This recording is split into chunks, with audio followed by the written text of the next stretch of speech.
bankruptcy, a stunning fall, major restructuring. Debt is piling up.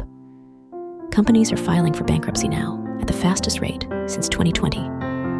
Bed, Bath, and Amp Beyond filed this year. Party City filed, Vice Media, Instant Pot, and Pyrex. The list really goes on. And by all accounts, there's more to come.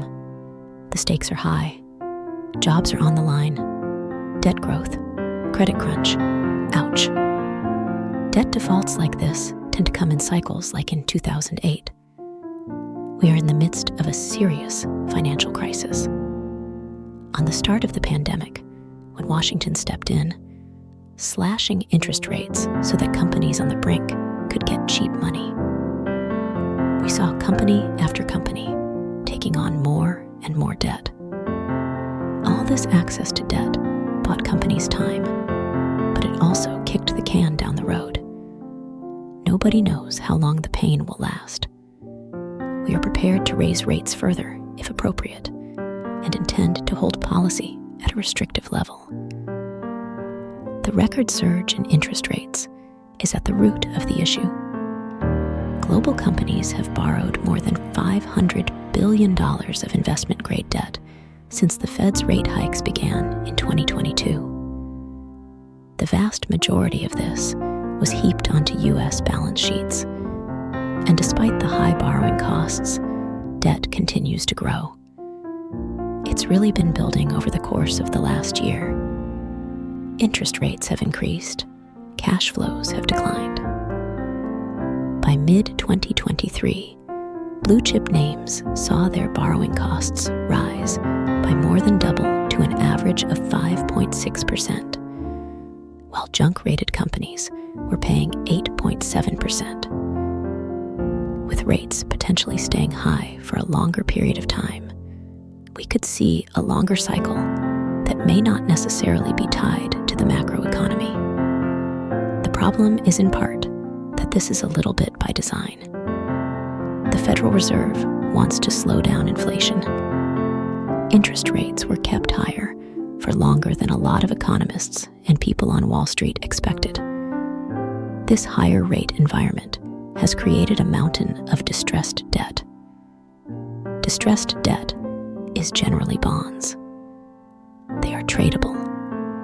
Bonds that originally sold for $100 are selling for $20 or $15 or $5. There's more than $200 billion of distressed debt in the US, and that's more than the GDP of some European countries. Since 2021, this sort of debt owed by riskier, less creditworthy businesses has jumped around 400%. Retailers are especially vulnerable. Inflation keeps their costs high, even as consumer spending slows. By mid-2023, the consumer industry accounted for more than a fifth of bankruptcy filings. Most bankruptcies don't occur because you have a business and it loses money. A business borrows money. Times get tough, and when it goes to refinance that loan, the bank says you're not as good a credit as you used to be, or we don't have as much money to lend as we used to have, or our standards are higher. The hope in bankruptcy is that the doors are kept open. Everyone is kept employed. But we're seeing more and more liquidations, which basically means that all of the stores need to be shut down. For consumer-facing companies, and those upstream supplying them, that will impact their businesses. So you can kind of have this domino effect, and that can have huge impacts on communities. And those can be pretty difficult, particularly if they have a lot of space. Retailers use bankruptcy to get out of leases without having to pay large sums of money to the landlords, which leads us to commercial real estate. Remote work plus online shopping have helped increase vacancies. Unlike home loans, commercial real estate mortgages typically range from 5 to 15 years. And across the United States, almost $1.5 trillion worth of commercial real estate debt is due before 2025. We're already starting to see some major real estate firms default on their buildings. The big impact for cities is the downtown central business districts. Another potential victim of mounting debt is healthcare, one of the most distressed industries in the US, in part because the sector's relative stability made it so attractive to private equity. Private equity goes in and buys these companies with debt, in part because they don't have to put up their own cash for it. They can basically transfer the debt to the company. But as a result, the company needs to be making enough profit not just to pay off that debt, but also to have enough returns and lucrative returns for those investors. As of 2023, private equity owns 30% of the country's for-profit hospitals, which means these hospitals are forced to prioritize achieving sustainable profits instead of just focusing on community needs and public health. The tech industry has its own pressures, mainly because most startups are unprofitable and depend on cheap financing. The appetite for risk has declined a bit. There is less capital available to companies, particularly those that are growing. Higher rates make these new tech companies less attractive because investors want to see proof of profits immediately. Big companies respond by cutting jobs to reduce costs. Small companies struggle to raise funding.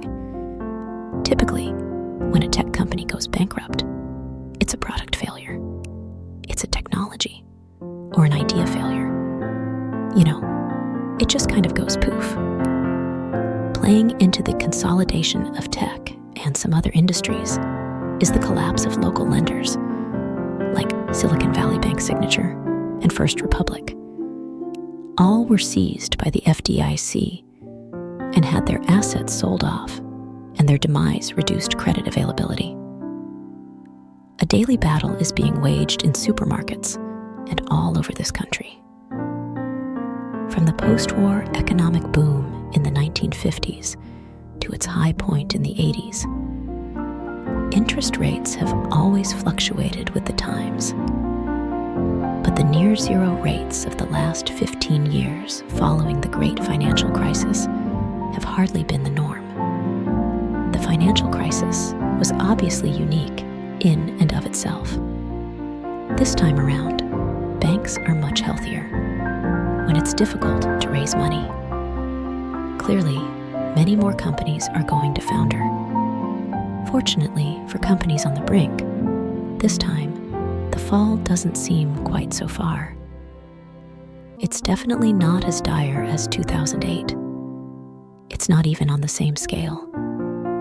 The problem is when companies aren't put off by higher rates and keep borrowing. It may be a sign that the Fed still has more work to do to bring down inflation, which increases the odds that someone will get caught offsides and left to take the hit. The financial landscape is shifting, and only time will tell how companies and economies will adapt.